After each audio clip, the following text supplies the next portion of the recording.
and welcome back to the Japan Game Junk podcast. This time it's a bit different, just a quick update as a planned change for the content to come. So my original desire with the podcast and the related YouTube channel was eventually to be able to share the information that I have as a person in this country who has been buying and collecting games and gaming related things for quite a long time. Originally, first was a purchaser of such things in Japan in 1999, coming here as a high school student, and then also as a college student, but especially after joining the workforce and being here as a full-time part of society in 2004. So for over 20 years now, as a person who doesn't really have to worry about saving money as an income would go, just having a normal lifestyle, I've had the chance to develop a huge collection, over 10,000 games, dozens of systems, but also I've been doing it in a way to not waste money. I've tried to get the best deals possible, know where things would be cheapest and what not. And I wanted to share this with the whole world as I first started the YouTube channel when I noticed things getting very, very crazy in Akihabara, the hub for buying electronics in Japan, finding it to be incredibly expensive compared to how it used to be, but tourists still paying that much. And I thought, someone needs to keep an ongoing, an ongoing record of how things are. And so I've been trying to share games that I've purchased, how much they were, where you could get them. And then later on with the podcast, the first series of it, the first season as it were, was to talk about visits to actual stores and things that I had noticed. That would be of note with various collectible gaming stuff, things, and then their prices and whatnot. And I was very happy to do so. Later on, though, when I had realized I've been almost going to the same stores multiple times and just noticing the same things over and over, I changed it up and just started to read Wikipedia articles.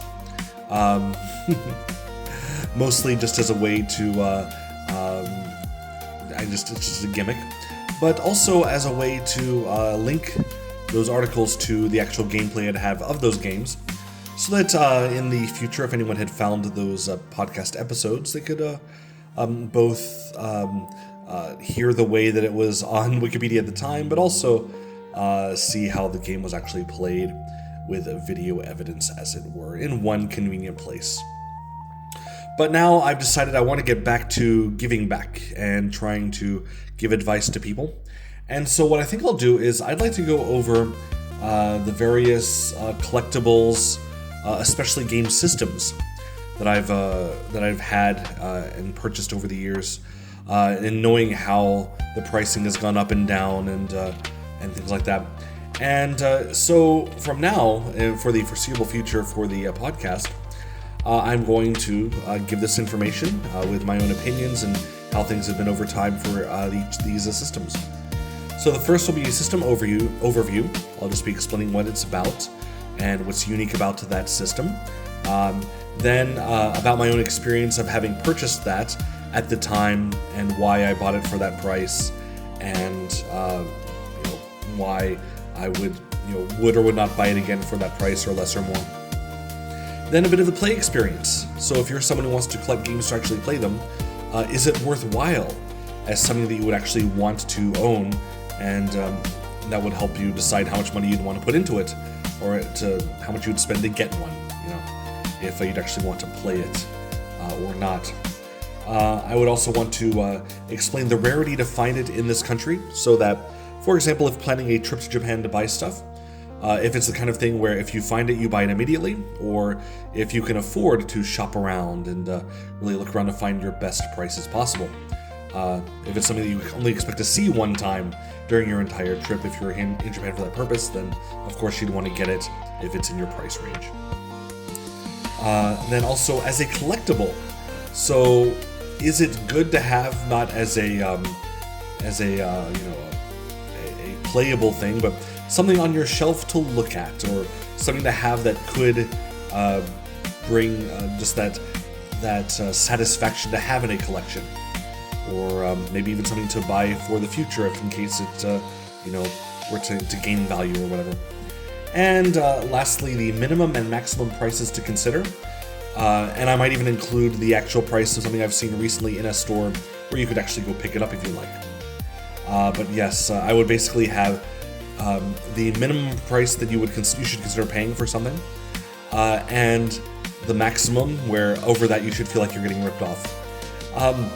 My idea behind it will be for either just the base unit of something itself that you can play and just have, that would be in workable, reasonable condition, or just something that can work. It might be torn up, it might be scuffed, but complete in packaging, and maybe the packaging is rough, whatever. That'd be kind of like the minimum amount I'd consider,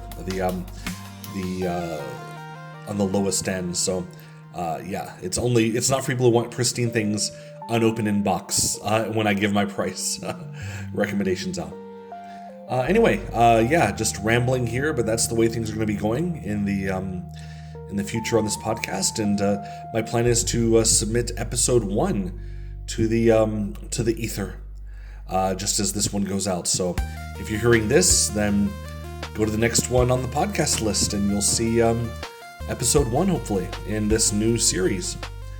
Hope that you're having a great day, and hope that you continue to listen, like and subscribe and all that stuff. Thanks as always, and be happy.